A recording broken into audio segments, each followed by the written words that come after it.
Are you ready to take bold action and live a life of brilliance? Welcome to the Bold and Brilliant podcast, where women leaders share inspiring stories about daring decisions that shape their businesses, their lives, and their careers.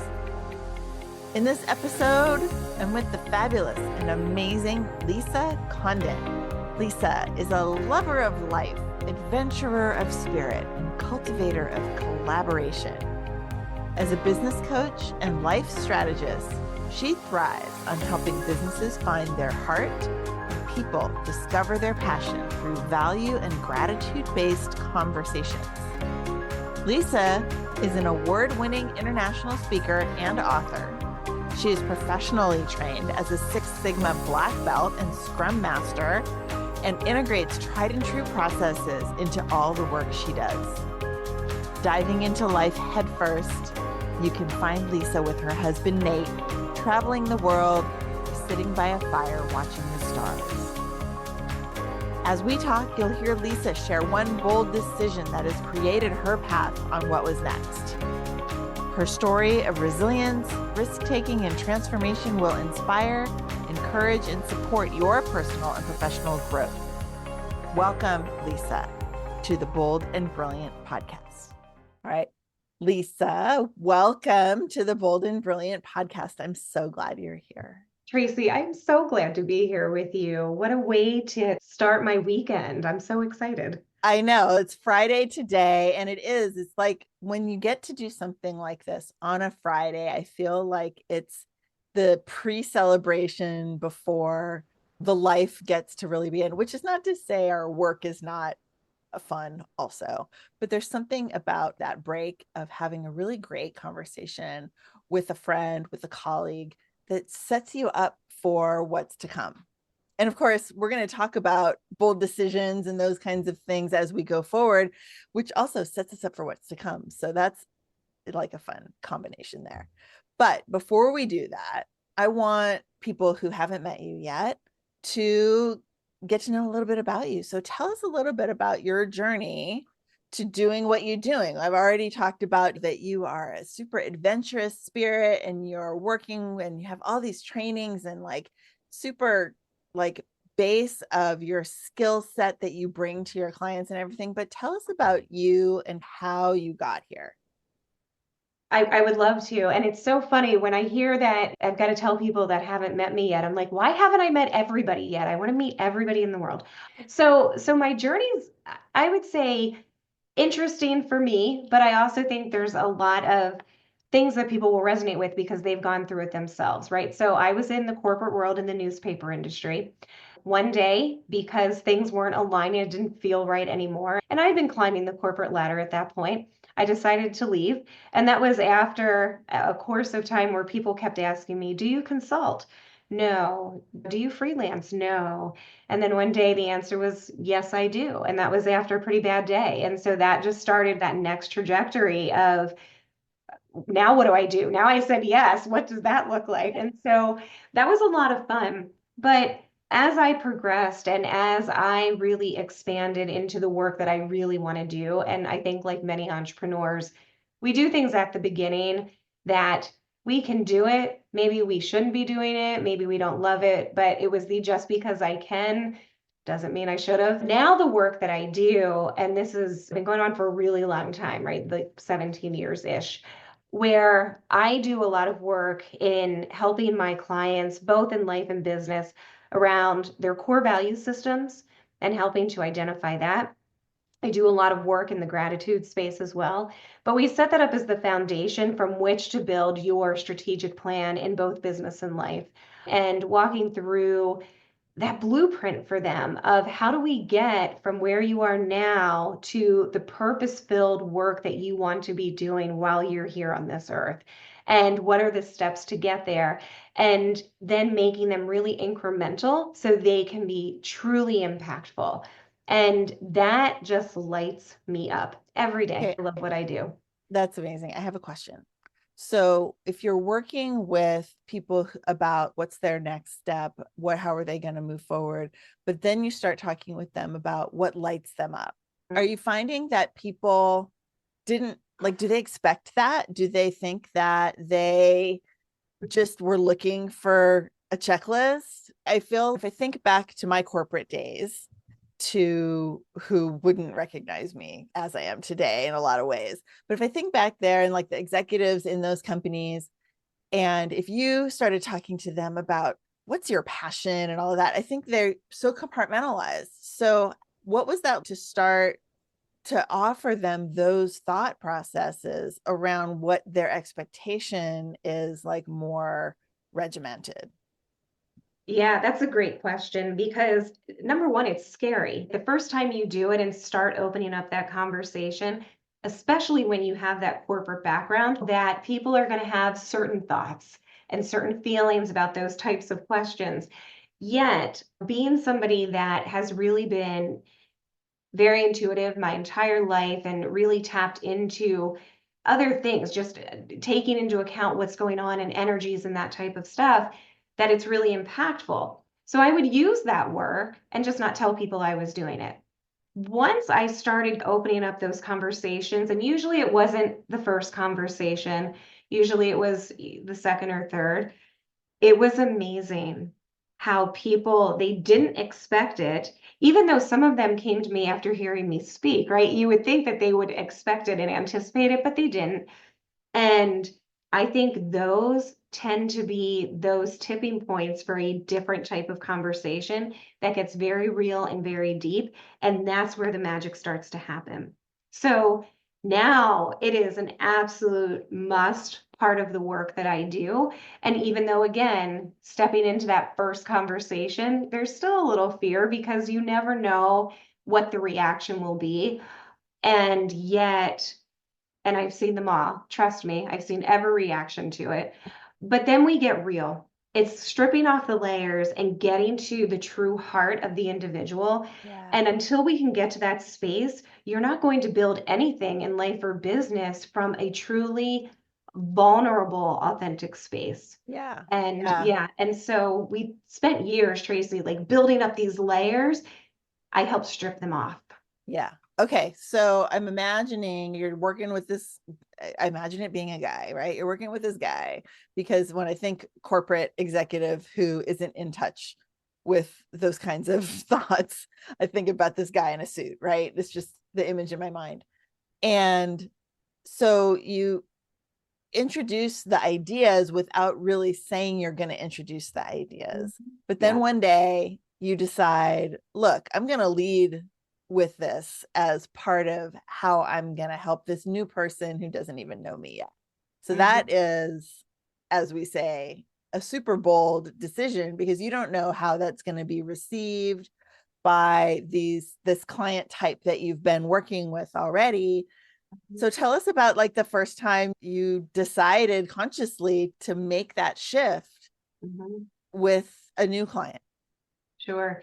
And it's interesting that you conjure up a man in a suit because the first time I did it was actually with a woman Awesome. who was very corporatized. And I A saw woman in a suit then, a woman in a because suit. And I saw yeah. so much of myself in her because when I was Mhm. in the corporate space, there wasn't space for feelings or there wasn't space for Uh-uh. any of that type of conversation. It was about climbing the ladder and balancing the budget and doing all the things and checking all the boxes. And so this woman, while we were having a conversation, I didn't even start out that way. We were having our conversation. We were doing the same old, or so it felt to me.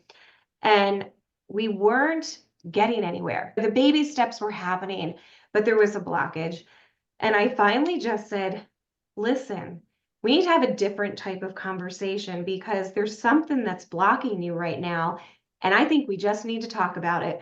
And so it actually came from a place of knowing that there was more and I needed to pull it out. And all of these other techniques that I had been trained on and learned about and took classes on, none of it was working. Yeah. And so I had to step into this other space of other work that I have done, very spiritual work, very a lot of energy work, that type of thing. And I had to just lay it on the table. And I finally was like, so are you open to that? So after I did this like deluge of we've got to do this, and then it was, oh wait, are you open to it? And the look on her face was priceless. She was a deer in headlights and with some of the questions that I asked her about what is your purpose? What are you feeling when you do this? She just looked at me, deer in headlights, and then very quietly, and this was a very bold woman, said, nobody's ever asked me that before. Yeah. And And did she have an answer? not really, not in that Yeah. moment, but as we started diving into it and having those conversations, she started really digging into who she was at the core.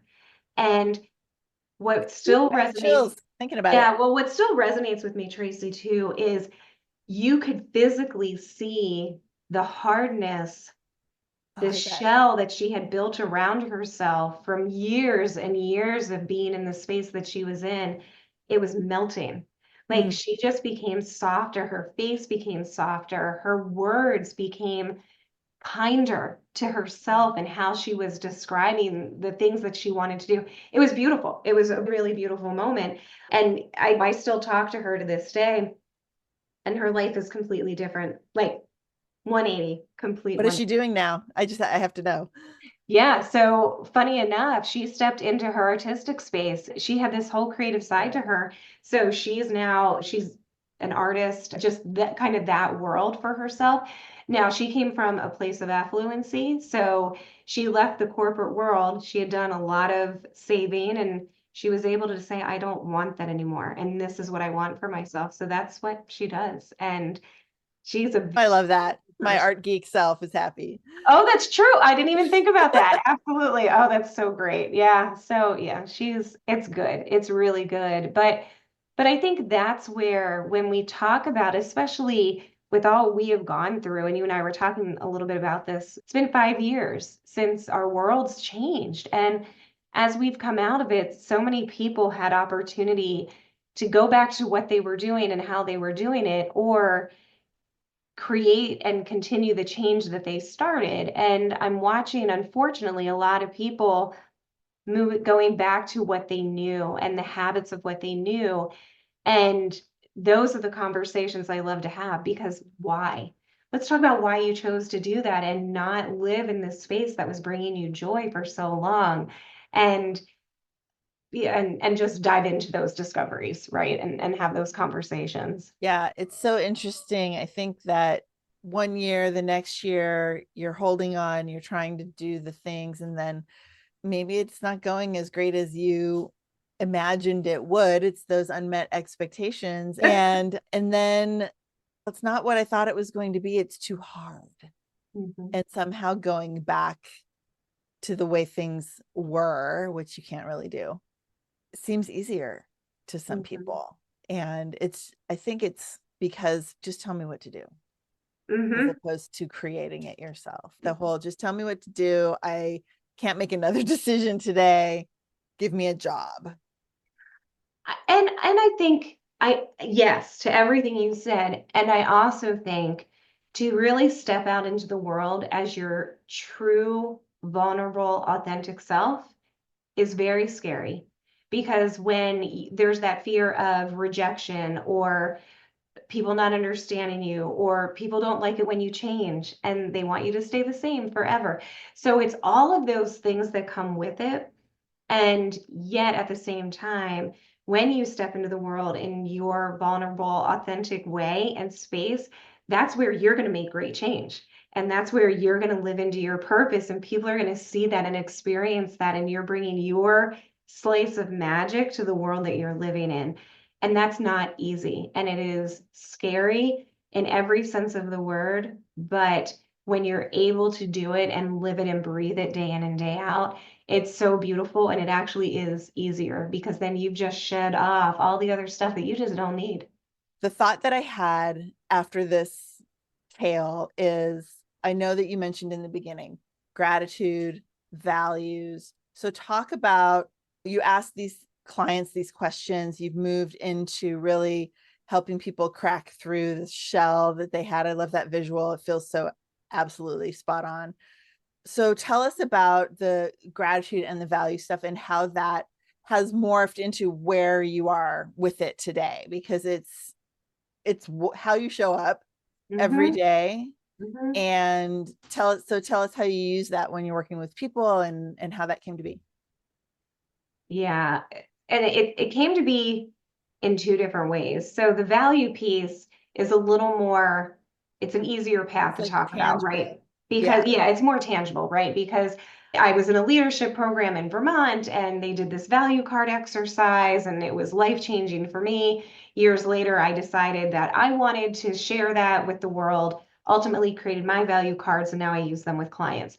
And it works. It truly, walking through that work, I think a lot of people believe they know what their values are. And I always say, do the work, because oftentimes the values that you think you have are actually other people's values that they think you should have, not what you believe. So it's doing the work. The gratitude piece is something completely different, right? The gratitude piece is really around, you hear the term woo, right? You hear the term woo woo or woo.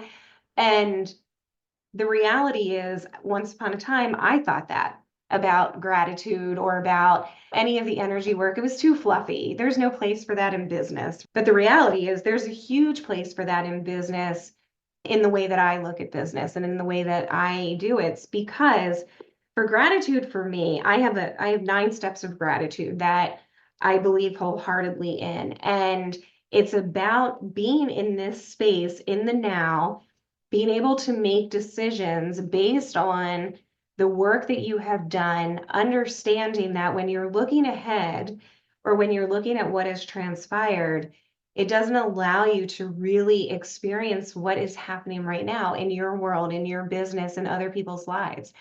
And when you can be grounded in the now, it allows you to connect with other people. It allows you to connect with your business and the work that you're doing. And then moving from that place and moving forward.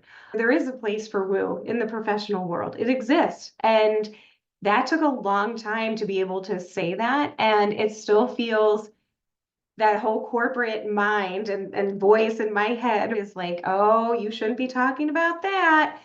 But you should, and we all should, and we all should be having those conversations, because when you are paying attention to sometimes what you call your gut instinct, or you hear that download or that voice that comes to you, pay attention. The answers are within you. They truly are. So my thought around that is, to different people have different definitions of what would be considered something that's woo, right? Yeah. But what you're talking about is being present, being mindful, being aware, self-aware, like all of these things that are all absolutely the normal emotional intelligence stuff that's studied out there in science and stuff. So it's not woo like people would dismiss it if they're sciencey. This is Mm-hmm. psychology, and it's because following your gut doesn't make you crazy. No. It makes you, it means that you're paying attention. It does. And there was a white paper that Harvard put out, I think it was 2017, about gratitude. And there's a lot of white papers, but this one Yeah. resonated with me because it talked about when you are in the active throes or of gratitude, right? If you're practicing gratitude, Yeah. your synapses in your brain Yeah. light up different colors.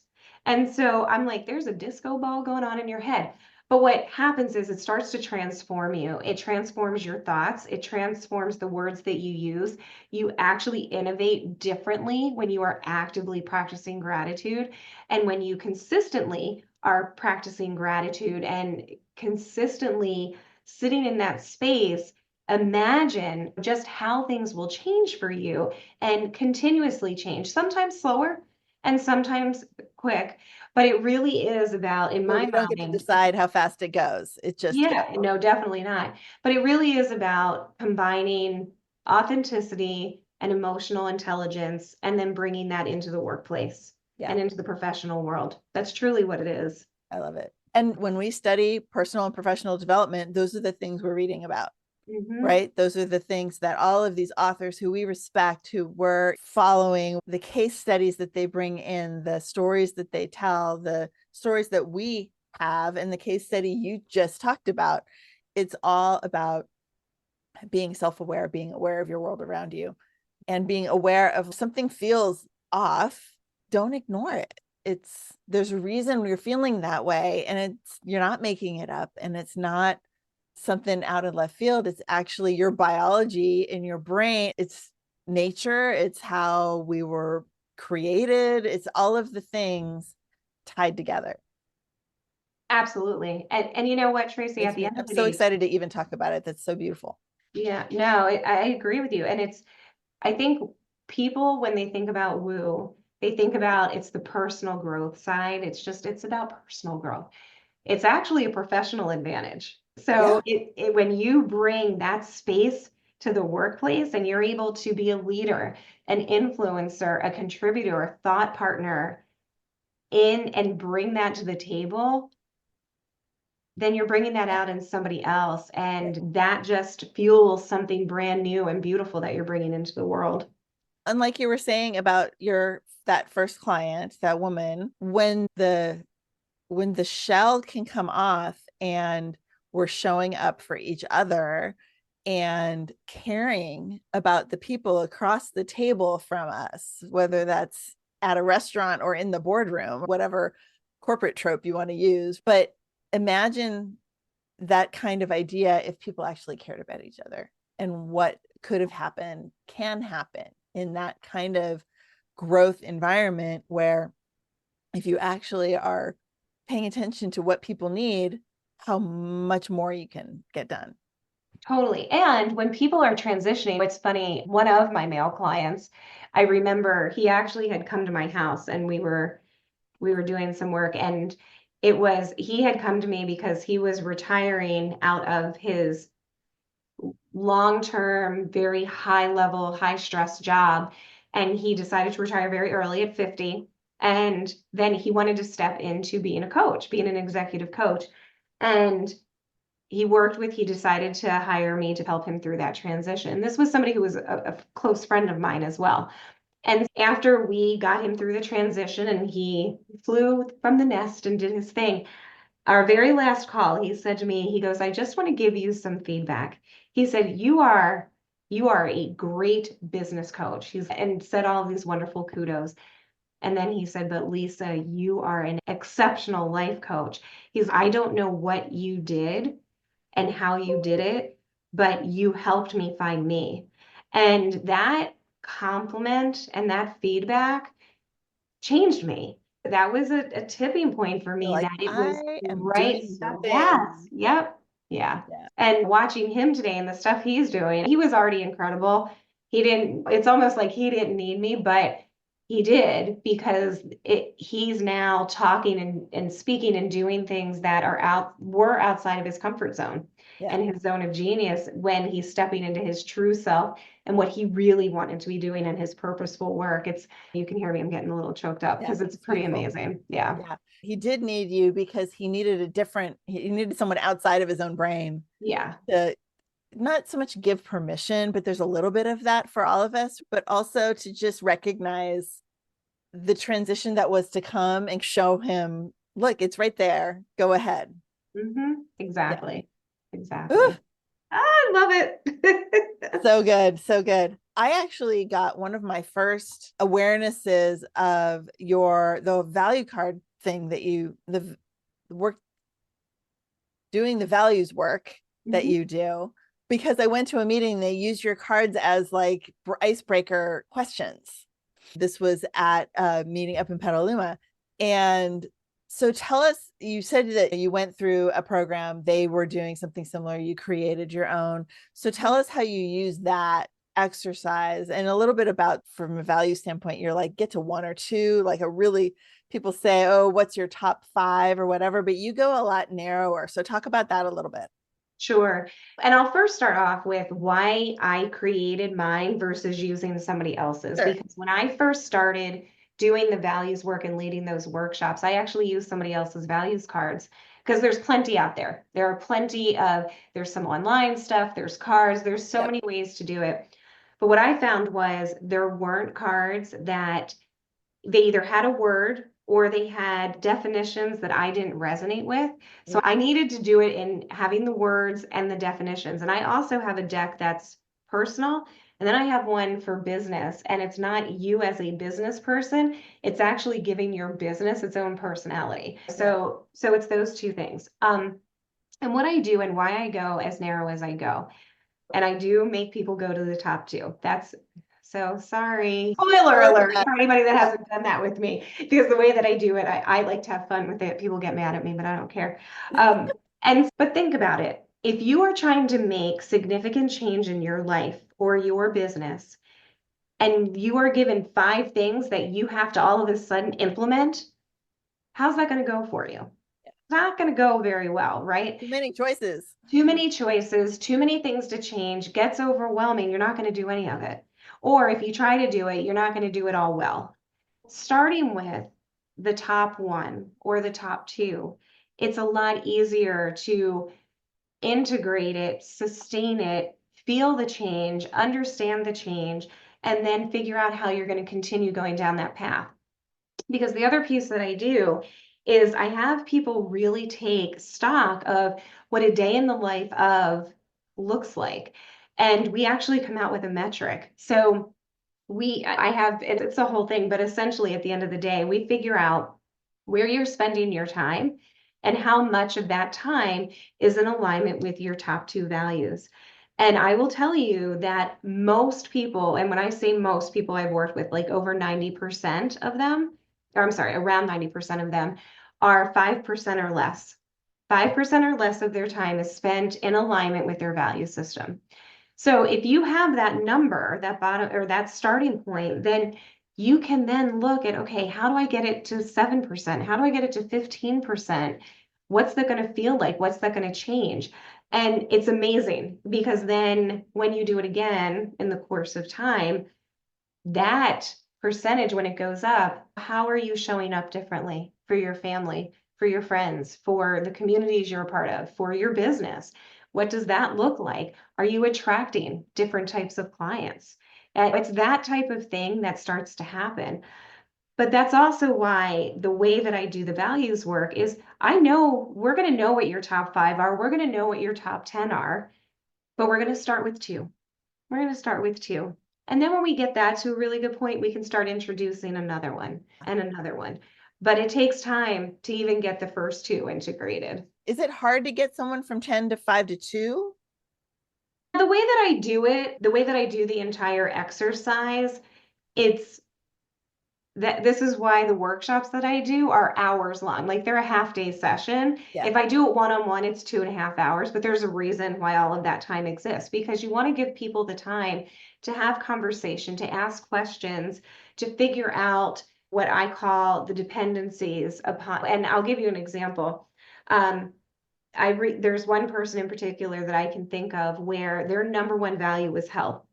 And they said to me, the reason that it's health is because if I'm not healthy, I cannot be anything to my family. I cannot show up authentically. I can't adventure the way that I want to if I'm not healthy. So they saw that as their dependency. But I think we're all so different and wired so differently that to get to the core of who we are, it's how we see things and how we experience life and want to experience life. Yeah. And values are our guiding principles. Well, That's and I was going to say, like, someone else who has similar reasons for theirs might not choose the word health, but would choose freedom or absolutely. Yeah. whatever the word is that resonates for them. And they're like, if I'm not free to make these decisions, then I can't do this in it. And the things that they can't do might be the same. Yeah. So that's Yeah. really interesting because that's your whole, what are you bringing to the table from your childhood and your upbringing and your experiences and all that. Absolutely. Yeah. Fantastic. And that's all part of gratitude work too, right? One of the things when I'm talking about the 9 steps of gratitude, I work through an individual's foundational garden and we build that out because every experience you've had, every person that has been in your life has planted a seed. And how are you watering that? And how are you letting it grow? And maybe it shouldn't be growing. Maybe it's a weed. So we talk about those things as well. And I see them really as intertwined. They show up differently in work, life, and your professional or personal world. Yeah, for sure. Awesome. You know that I think that all of this work is so important. And you're so smart and articulate to be able to share it with people where people might be like, oh yeah, I'd like to work on that, but they don't know like where to start or even sometimes I don't even know why it sounds like a good idea. They just have this feeling, right? And so I know that you work one-on-one with people. You're also doing your workshops and stuff. We'll put things in the show notes, but tell us a little bit about how you're working with clients. We only have a couple minutes left, but how you're working with clients and how people can find out more about having a chance to work with you. No, I appreciate that. The best thing to do is to set up a discovery call with me because we're going to have a conversation about where you are and and just where you want to be and where do you want to go and just have that conversation. And the way to do that is to go to my website, which is lisacondon.com, which I know you'll put in the information. Yeah. But it starts with a conversation. It truly does. And because again, to raise your hand and say, you know what, I want to feel differently or I want to feel more joy. Sometimes it can feel very selfish. And the reality is it's not, because if you aren't full, you can't pour into other people. Yep. Yeah. So it's really about your self-love and self-care. Yeah, it is. Yeah. I love the phrase, like, you can't pour from an empty cup. Well, you pour whatever's in the cup. That's the thing. And if your cup is full of peace and gratitude and self-love and holding to those core values that you have figured out are the most important things to you, then that's what you give to everyone else. And it's the ripple effect. Yeah. It really is. Fantastic. Lisa, I'm so grateful for our time to always, every conversation we have, but this has been fantastic. And I can't wait to get this episode out to the world. And that was a great wrap. So I'm going to say thank you so much. And I can't wait for us to get to be together again. But thank you for today. Thank you, Tracie. I always appreciate time with you. Thank you for listening to the Bold and Brilliant podcast. I'm your host, Tracie Root, and I want to invite you to check out the show notes, find out where you can connect with our guests, find out more about what I and the Gather community have to offer you, and be sure to subscribe to this podcast on your favorite platform. Thanks so much.